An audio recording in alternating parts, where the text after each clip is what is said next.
You're watching the sports and political channel of LB. If you're not subscribed to this channel, make sure you hit the subscribe button, hit the like button, and share these videos on your social media platforms. All right, so this is outside the realm of sports and politics.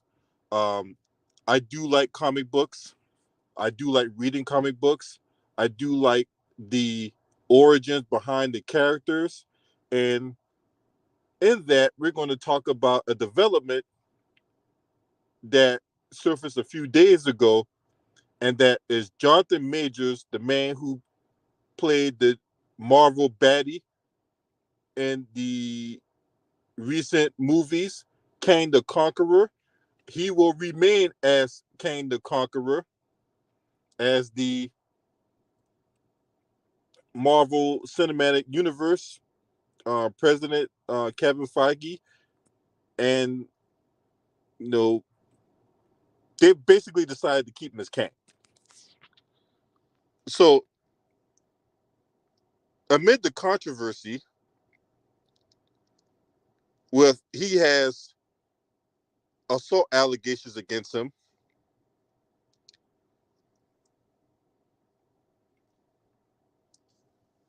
he made an appearance on Disney Plus in a new documentary for Ant-Man and the Wasp: Quantumania, despite the ongoing controversy. As the assault case continues, MCU has yet to respond in any major way, with his future seemingly still up in the air. The Kang actor remained in marketing for Ant-Man's 3 digital release amid the controversy. All the movie's behind-the-scenes documentary was delayed. Other studios have taken stronger responses to Majors, with the actor omitted from the recent Creed 3 marketing, despite him starring as the villain role in that movie.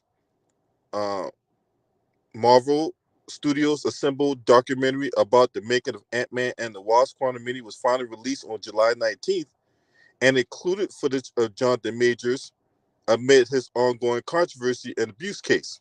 Now, the documentary included a roughly 5-minute section dedicated to Majors Kang, which included footage of the He Who Remains variant from Loki, behind the scenes snippets in Quantum Media, and interviews with the divisive actor. Well, he's not divisive. Come on now.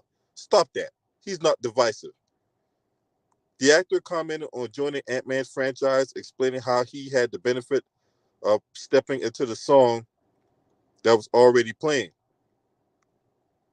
Major spoke on his Kang costume in Quantum Media, going into the satisfying feeling he had donning it for the first time and the mysticism about it.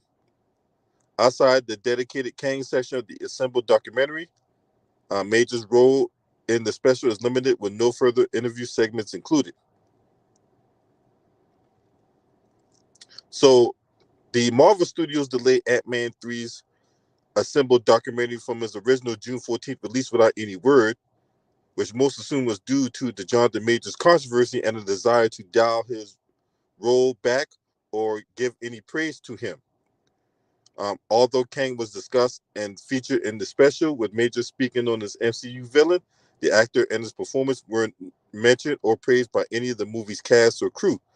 Clearly, Marvel Studios isn't looking to cut ties with Majors just after he would appear at Ant-Man 3, but it does seem preparing for the worst by minimizing his presence.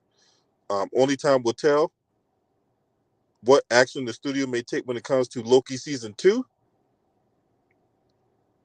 amid his role in the show. Will have to conduct his pre-release marketing in the midst of the ongoing trial. Because in Loki Season 2, a variant of Kang the Conqueror goes by the name of Victor Timely. He will have a prominent role in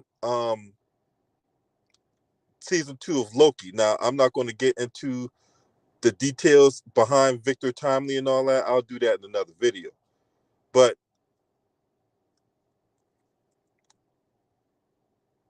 why would Marvel go ahead and put Jonathan Majors in this pre-release documentary if they had any kind of inkling that they weren't going to bring him back? Marvel would have already cut ties with Jonathan Majors.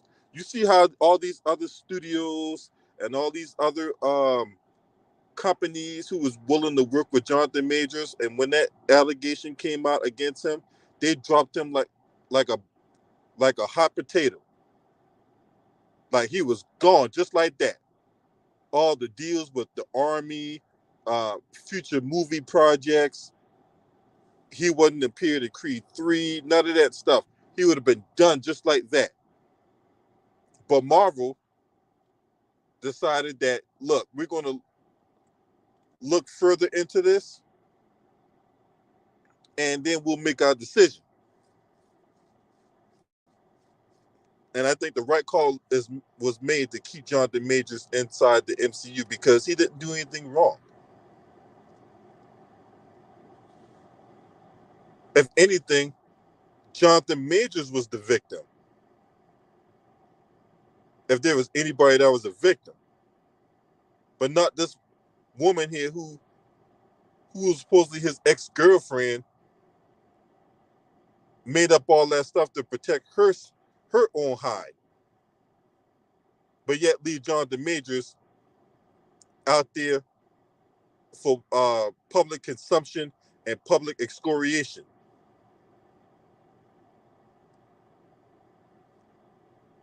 Now, for those of you out there that are saying, well, why are we talking about Jonathan Majors? He is sellout. And he decided to go against the grain, but you need to understand, these white supremacists out here don't care about who goes against the grain and all that. They see him as a black man. And in that, this was a man who was on the come up.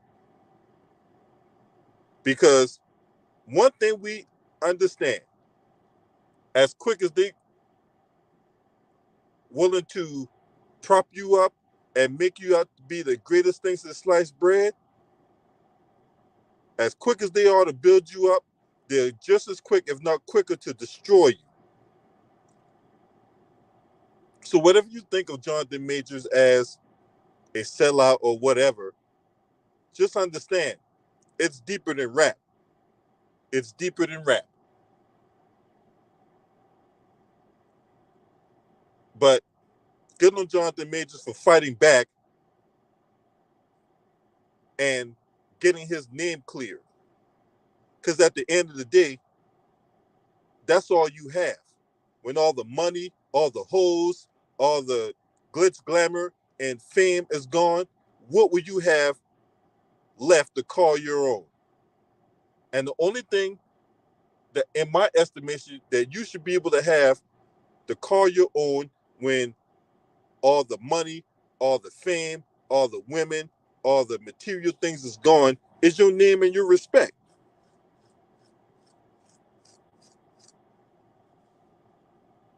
Your name and your respect should not be the thing that goes. So good on Jonathan Majors fighting back and taking back his life. And that we will see Kang the Conqueror in future Marvel projects. I can't wait. Now, it remains to see what Kevin Feige does in light of Bob Iger and this downsizing that he's doing with Disney and all that. So we just have to see what happens about that. But when it comes to Jonathan Majors playing Kang the Conqueror and future MCU projects, I'm all for it. Because he's a very talented actor. And you're not going to find too many people, in my opinion, that could play that role like Jonathan Majors did. Now, if you're not a subscriber to this channel, make sure you hit the subscribe button, hit the like button, and share these videos on your social media platforms. Shouts out to the LDBC. This your man. Scream at me. Hurt!